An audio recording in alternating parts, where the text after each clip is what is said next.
আপনাদের আমরোডে এসে অনেক নেতারা অতীতে কথা বলেছে, আমি দেখেছি তারা বারবার যেভাবে আশ্বাস দিয়েছে, আশ্বাস দেওয়া মানুষগুলোর কাছে এই দেশের মেহনতি মানুষগুলো বারবার বিশ্বাস হারিয়েছে।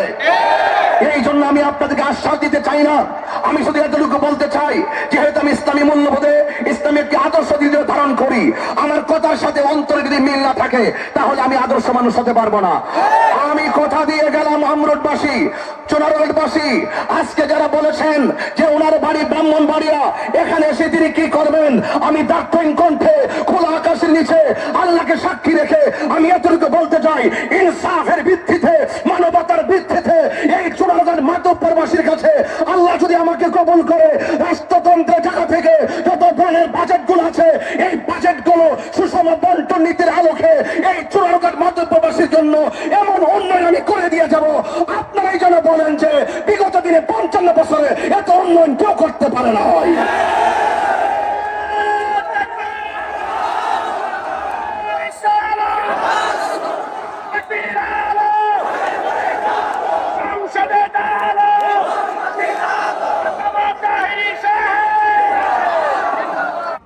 আপনারা জানেন আমি ওয়াজ মাহফিল করতাম, ওয়াজ মাহফিলের জায়গা থেকে আজ রাজনৈতিক মাঠে কেন এসেছে?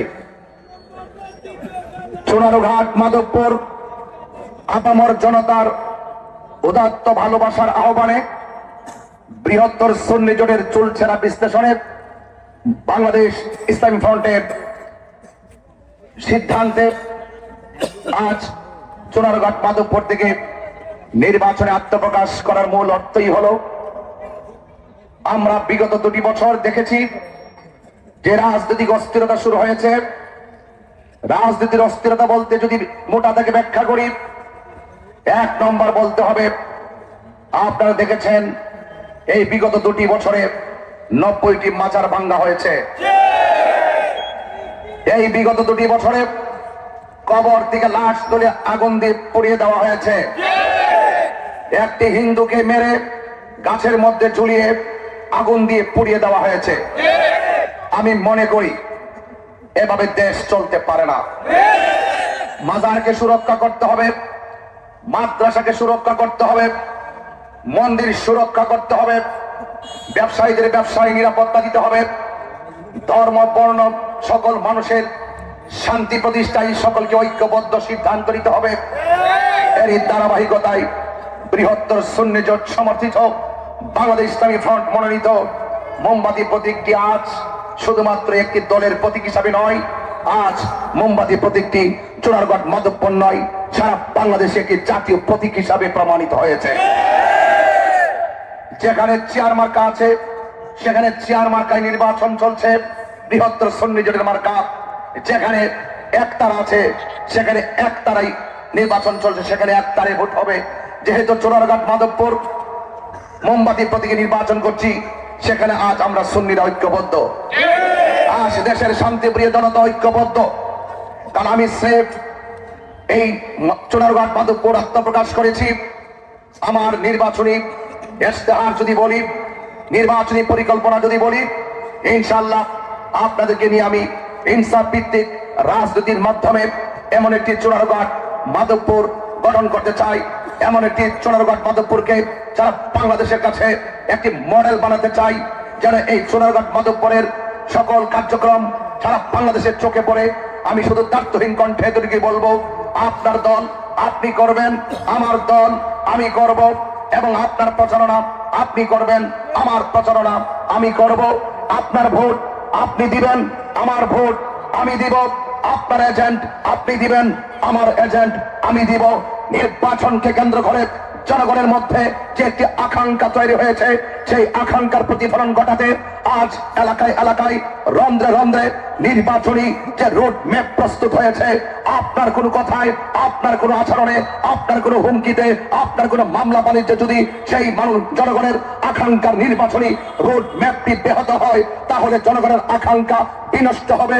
জনগণের আকাঙ্ক্ষার যেন বিনষ্ট না হয়, আসুন কাঁধে কাঁধ রাখুন, হাতে হাত রাখুন, সকলে ঐক্যবদ্ধ হবে।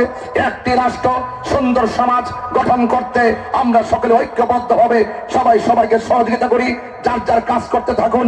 ইনশাআল্লাহ আপনার ভোট আপনি দিবেন, আরেকজনের ভোট আরেকজন দিবে। কে জমিনের প্রতিনিধি হবে সেটা ফয়সালা আমার আল্লাহ করবেন। কথা বলেন ঠিক কিনা? আমার ভাইয়েরা,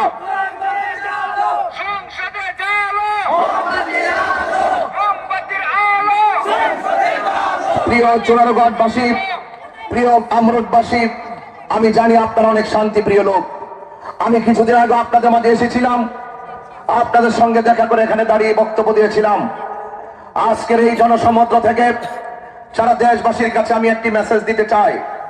নির্বাচন কমিশনকে দায়িত্বহীন কণ্ঠে বলতে চাই, প্রশাসনকে বলতে চাই, আমরা শান্তিপ্রিয়, আপনাদের প্রশাসনকে আমরা সহযোগিতা করব।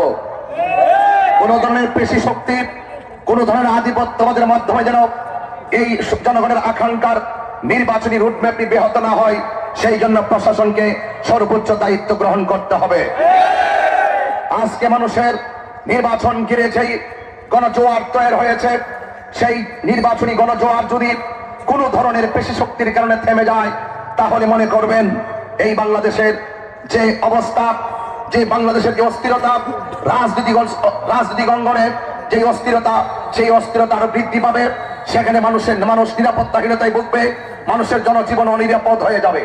এই জন্য আমি বলবো, দেশের স্বার্থে, দেশের মানুষের স্বার্থে, দেশের মানুষের কল্যাণে আপনারা আপনাদের নীতি নৈতিকতা, আপনাদের আদর্শ যেন ব্যাঘাত না হয়। আপনার আদর্শের প্রতিফলন সমাজে এমন ভাবে ঘটাবেন যেন আপনার কাছে আরেকটি প্রতিপক্ষ মানুষ নিরাপদ থাকে। কথা বলেন ঠিক কিনা? আমি বলতে চাই, যারা আমাকে ভোট দিবেন তারাও আমার, যারা আমাকে ভোট দিবেন না তারাও আমার। এটাই হতে হবে রাজনীতির ভাষা। আমি দেখেছি যেই দল ক্ষমতায় আসে, প্রতিপক্ষকে হামলা মামলা দিয়ে তাকে ঘর থেকে বের করে দেওয়া হয়।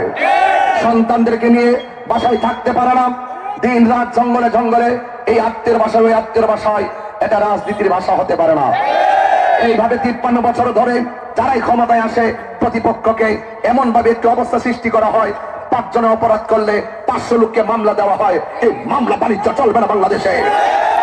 এই মামলা বাণিজ্য বন্ধ করতে হবে, মানুষের অধিকারকে ফিরিয়ে দিতে হবে, মানুষের জীবনযাত্রার মানকে উন্নত করতে হবে।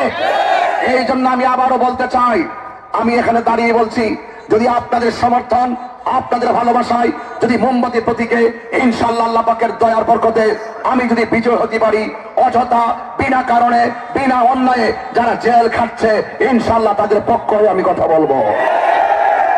এবং পাশাপাশি চা শ্রমিকদের সঙ্গে যে অর্থনৈতিক বৈষম্য সৃষ্টি করা হয়েছে, এই অর্থনৈতিক বৈষম্য দূর করে তাদের যে জীবন ব্যবস্থা আছে, সেই জীবন ব্যবস্থার মানকে টেকসই, চিরস্থায়ী একটি টেকসই জীবন ব্যবস্থার মানের দিকে নিয়ে যেতে হবে। তাদের সমস্যাগুলো সমাধান করে চিরস্থায়ী শান্তির লক্ষ্যে তাদের জীবনযাত্রার মানকে উন্নত করতে হবে।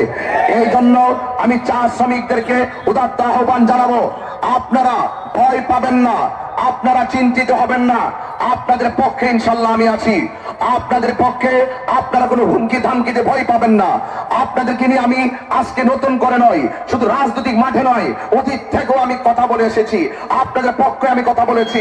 আমি ঘুরে ঘুরে দেখেছি আপনাদের কষ্টের কথা, আপনাদের অশ্রুসিক্ত নয়নে আজকে যখন আমি নালুয়াতে বক্তব্য দেই, তখন একটা মা তখন চোখের পানি ফেলে কান্না করতেছিল। আজকে যখন আমি গিয়েছিলাম, গত আমু বাগানে গিয়েছিলাম, সেখানেও আমি কথা বলে এসেছি, নালুয়া বাগানে কথা বলে এসেছি। গতকাল আমি বাগাসুরাতে গিয়েছিলাম, এর আগে আমি রেমা বাগান চা বাগানে গিয়েছিলাম। সেখানে একজন লোক বলেছিল রাস্তার কারণে প্রেগন্যান্সি অবস্থায় ডেলিভারিতে এই লোকটা মারা গেছে। রাস্তার কারণে আমার দেশের মা মারা যাবে, রাস্তার কারণে আমার দেশের মা বোনের কষ্ট হবে, এটা হতে পারে না। কথা বলেন ঠিক হবে। আমি আজকে যে জায়গা দাঁড়িয়েছি, আমি যে জায়গা দাঁড়িয়ে কথা বলছি, এইভাবে আপনাদের আমরোডে এসে অনেক নেতারা অতীতে কথা বলেছে। আমি দেখেছি তারা বারবার যেভাবে আশ্বাস দিয়েছে, আশ্বাস দেওয়া মানুষগুলোর কাছে এই দেশের মেহনতি মানুষগুলো বারবার বিশ্বাস হারিয়েছে। এই জন্য আমি আপনাদেরকে আশ্বাস দিতে চাই না, আমি শুধু এতটুকু বলতে চাই, যেহেতু আমি ইসলামী মূল্যবোধে ইসলামী একটি আদর্শ দিকে ধারণ করি, আমার কথার সাথে অন্তরে যদি মিল না থাকে, তাহলে আমি আদর্শ মানুষ হতে পারবো না। আমি কথা দিয়ে গেলাম আমরুটবাসী, চুনারুটবাসী, আজকে যারা বলেছেন যে ওনার বাড়ি ব্রাহ্মণবাড়িয়া, এখানে এসে তিনি কি করবেন, আমি দার্থহীন কণ্ঠে খোলা আকাশের নিচে আল্লাহকে সাক্ষী রেখে আমি এতটুকু বলতে চাই, ইনসাফের ভিত্তিতে, মানবতার ভিত্তিতে এই চুনারুট মাধবপুরবাসীর কাছে আল্লাহ যদি আমাকে কবুল করে, রাষ্ট্রতন্ত্রের জায়গা থেকে যত ধরনের বাজেটগুলো আছে এই বাজেটগুলো সুষম বন্টন নীতির আলোকে এই চুনারুট মাধবপুরবাসীর জন্য এমন উন্নয়ন আমি করে দিয়ে যাব, আপনারাই যেন বলেন যে বিগত দিনে 55 বছরে এত উন্নয়ন কেউ করতে পারে না। হয়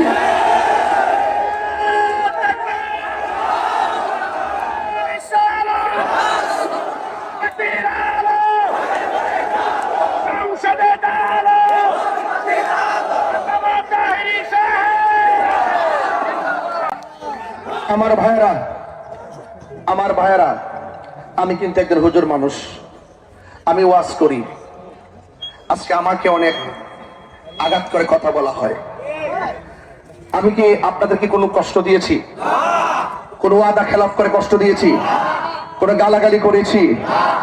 কোন রাজনৈতিকভাবে যারা এতদিন রাজনীতি করেছেন, যে রাজনীতি করেন না কেন, আমাদের পাশে বসে বসে আমাদেরকে বলছেন হুজুর একটু দোয়া করেন, আমরা উদারতার ভিত্তিতে আপনাদের জন্য দোয়া করেছি। আজকে দেশের যে ক্রাইসিস মুভমেন্টটা তৈরি হয়েছে, রাজনৈতিকভাবে যে অস্ত্রটা তৈরি হয়েছে, আমি মনে করেছি, আমরা মনে করেছি এই মুহূর্তে দেশের হাল ধরতে হবে। এই দেশের হাল যদি না ধরা হয়, মব ভায়োলেন্সের তাণ্ডব লীলায় আপনি অনিরাপদ, মব ভায়োলেন্সের তাণ্ডব লীলায় আপনি অনিরাপদ। এইভাবে যদি দেশ চলতে থাকে, দেশ কি টিকানো যাবে? হ্যাঁ, আপনাকে অনুরোধ করে বলবো, আপনারা একটু চিন্তা করে কথা বলার চেষ্টা করবেন। আমি শুধু এতটুকুই বলছি, আল্লাহর ওয়াস্তে আপনারা আপনাদের মহামূল্যবান ভোট আগামী 12ই ফেব্রুয়ারি মোমবাতি প্রতীকে ইনশাল্লাহ দিবেন। সকাল 7টার আগেই আপনারা কেন্দ্রে চলে যাবেন, আপনারা মূল্যবান ভোট দিবেন। এবং যারা এই নির্বাচনকে ব্যাহত করার চেষ্টা করবে, আপনারা আগে রাত্র থেকে নির্বাচন শেষ হওয়ার আগ পর্যন্ত আপনারা কেন্দ্রে থাকবেন। কারণ অনেক লোক চায় দেশটা অস্থিতিশীল ভাবে থাকুক, অনেক লোক শান্তি চায় না, আমরা শান্তি চাই। চা শ্রমিকদের কাছে ঘুরে ঘুরে দেখলাম, তারাও শান্তি চায়। সনাতন ধর্মী যারা আছে তারাও শান্তি চায়। এই শান্তির লক্ষ্যে আমরা মাঠে এসেছি। আপনি বলুন, এতদিন ধরে রাজনীতির ভাষায় কথা বলেছি, আমি কাউকে আঘাত দিয়ে কথা বলেছি? একটা কষ্ট পান এমন কথা বলেছি? আল্লাহর ওয়াস্তে রাজনীতি নিয়ে প্রতিহিংসা করবেন না। আমার এজেন্টদেরকে বলা হয় যে এজেন্ট থাকবে তাকে মামলা দেওয়া হবে, তার নাম নাকি লিস্ট হয়ে গেছে। ভাই, নির্বাচন আসার আগে যদি আপনি বলেন লিস্ট হয়ে গেছে, তাহলে তো আপনি রাজনীতির নামে অমানবিক আচরণ করলেন। এইভাবে তো ভাই চলবে না, আপনাকে আরো সহনশীল হতে হবে। আপনি যাকে, এই যে আমরুডে যদি আপনি কাউকে বলেন তাহিরির পোস্টার, মোমবাতির পোস্টার কেন লাগালো, এজেন্ট যেতে পারবে না। আপনি সূক্ষ্মতা চিন্তা করে দেখেন, আপনার বাতিজাকে আপনি হুমকি দিয়েছেন, আপনার সন্তানকে হুমকি দিয়েছেন, আপনার চাচাতো ভাইকে হুমকি দিয়েছেন। প্লিজ রাজনীতি নিয়ে রক্তের সাথে বেইমানি করবেন না, রক্তের সাথে প্রতিশোধের স্পৃহায় মেতে উঠবেন না। রাজনীতি করুন মানুষের জন্য, রাজনীতি করুন দেশের জন্য, সার্বভৌমত্ব সুরক্ষায়, ধর্ম সুরক্ষায়, মানুষের অধিকার এবং সুবিধা বঞ্চিত মানুষের পাশে দাঁড়িয়ে প্রত্যেকটা মানুষের মুখে হাসি ফোটানোই হল আমার প্রতিশ্রুতি। শিক্ষা, স্বাস্থ্য, অবকাঠামো উন্নয়ন, যেখানে যা প্রয়োজন এগুলো ইনশাল্লাহ সময় মতো হবে। আপনাদের কাছে অনুরোধ করব, আল্লাহর ওয়াস্তে আপনাদের কাছে অনুরোধ করব, আল্লাহর ওয়াস্তে বিগত দিনে আপনারা অনেক ভোট দিয়েছেন, আল্লাহর ওয়াস্তে আমাকে অন্তত পক্ষে এবছর মোমবাতি প্রতীকে আপনার মূল্যবান ভোটটা দিবেন। একটা বার বানায় দেখুন, আমি কি শুধু আমার জন্য কথা বলবো? আমি কিভাবে মানুষের মাঝে মানুষকে নিয়ে কল্পনা করি, দেশের মানুষকে নিয়ে কি ভাবনা করি, আপনি দেখবেন। একটাবার বানায় দেখেন, আমাকে যারা ভোট দিবে না তারাও আমাকে ফুলের মালা দিতে বাধ্য হবে, এবং যারা আমাকে ভোট দিবে না তাদেরকে আমি খুঁজে খুঁজে বের করে তাদের গলায় আমিও মালা পরাই দিব ইনশাল্লাহ। এটাই হবে রাজনীতি। রাজনীতি সবার জন্য। তার পাশ করার পরেই আমরা যেন প্রতিপক্ষকে আঘাত না করি, এই বিষয়গুলো মাথায় রাখতে হবে। সবাই ভালো থাকবেন। একদিন আমরা চলে যাব, এই পৃথিবীতে কেউ থাকবে না। এমন কিছু করে যেতে চাই মানুষ যেন মরার পরও আমাদের জন্য দোয়া করে। সবাই সবার পাশে থাকবেন। আর বিশাল বড় গণজামায়াত আজকে আমি দেখতে পাচ্ছি না, ডানে বামে অসংখ্য, সামনে মানুষ, পিছনে অনেক মা বোনরাও পিছনে এসেছেন। মা বোনদেরকে ধন্যবাদ জানাই। আর এত কষ্ট করে যারা এখানে দাঁড়িয়ে দাঁড়িয়ে আমার মতো একজন নগণ্যের কথা শুনেছেন, আপনাদের সকলের উপস্থিতিকে আন্তরিক অভিনন্দন জানাই। প্লিজ নির্বাচন আসার আগ পর্যন্ত, নির্বাচন আসার আগ পর্যন্ত 12 তারিখ পর্যন্ত